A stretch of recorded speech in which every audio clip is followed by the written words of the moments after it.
উপদেষ্টা হাসান আরিফ আর নেই। অন্তর্বর্তী সরকারের উপদেষ্টা এএফ হাসান আরিফ মারা গেছেন।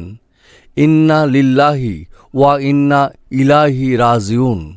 শুক্রবার বেলা ৩টার পর রাজধানীর ল্যাবএইড হাসপাতালে তাঁর মৃত্যু হয়। ল্যাবএইড হাসপাতালে জরুরি বিভাগ সূত্রে জানা গেছে, হৃদরোগে হাসান আরিফের মৃত্যু হয়েছে। হাসপাতালে নেওয়ার পরেই চিকিৎসকরা তাঁকে মৃত ঘোষণা করেন।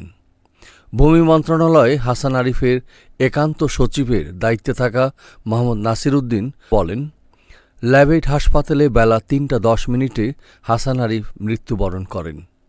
বেসামরিক বিমান পরিবহন ও পর্যটন মন্ত্রণালয়ের জ্যেষ্ঠ তথ্য কর্মকর্তা মাহবুবুর রহমান জানান, আজ বাদ এশা রাজধানীর ধানমন্ডির ৭ নম্বর বায়তুল আমান মসজিদে তার জানাজা অনুষ্ঠিত। এছাড়া আগামীকাল বেলা ১১টায় হাইকোর্ট প্রাঙ্গণে জানাজা হবে। গত ৮ই আগস্ট গঠিত অন্তর্বর্তী সরকারের প্রথমে স্থানীয় সরকার, পল্লী উন্নয়ন ও সমবায় মন্ত্রণালয় এবং ভূমি মন্ত্রণালয়ের উপদেষ্টার দায়িত্ব পেয়েছিলেন হাসান আরিফ।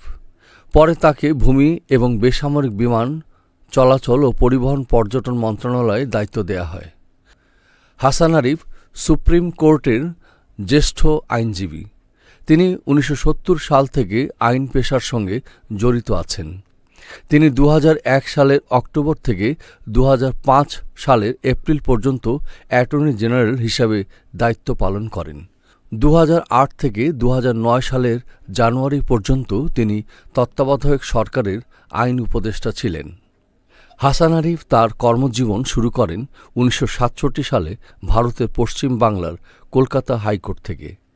এরপর ১৯৭০ সালে তিনি ঢাকায় চলে আসেন এবং হাইকোর্টে আইনজীবী হিসাবে কাজ শুরু করেন। হাসান আরিফ বিভিন্ন প্রতিষ্ঠানে আইন উপদেষ্টা হিসেবে দায়িত্ব পালন করেছেন এর আগে। এর মধ্যে আছে সড়ক ও জনপথ বিভাগ, চট্টগ্রাম বন্দর কর্তৃপক্ষ, মংলা বন্দর কর্তৃপক্ষ, security and exchange commission, Bangladesh bank, Chattogram উন্নয়ন কর্তৃপক্ষ, চট্টগ্রাম স্টক এক্সচেঞ্জ, বিশ্ববিদ্যালয় মঞ্জুরি কমিশন এবং গ্রামীণ ফোন বাংলাদেশ।